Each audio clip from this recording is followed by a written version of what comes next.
tubig.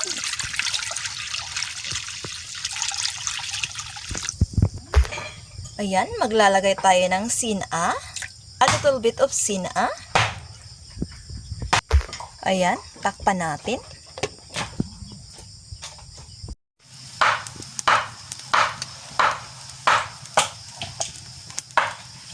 Ayan, kumukulo na yung tubig, guys. Lalagay na natin yung ating kangkong.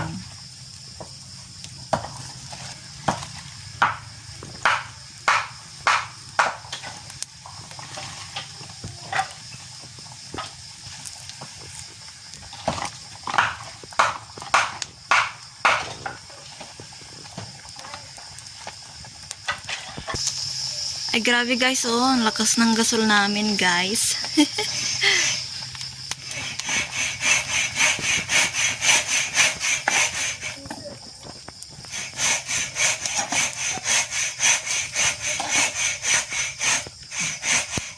Ayan.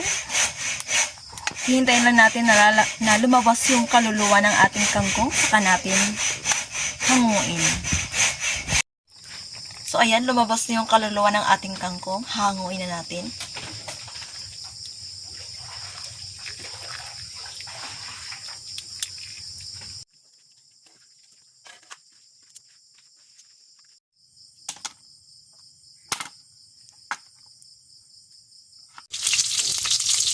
Ayan, since luto na, since na golden brown na yokma, ay hahanguin na natin guys.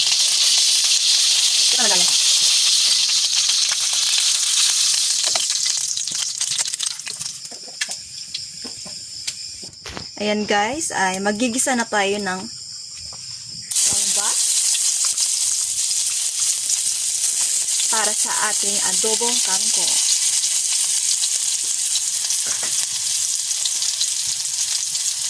Yan, haluin lang natin until mag-golden brown.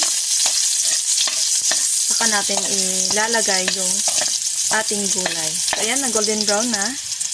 Lalagay na natin itong ating pinakuluang kangkong.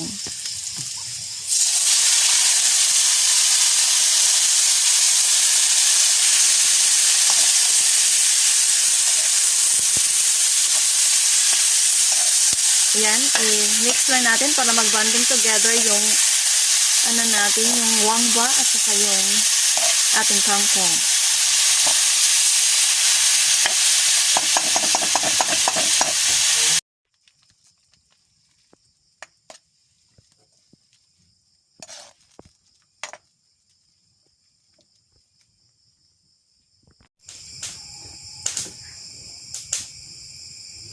Lagyan natin ng nokma, yung pinrito nating nokma, para hindi siya basta-bastang adobo lang. Diba? Yan.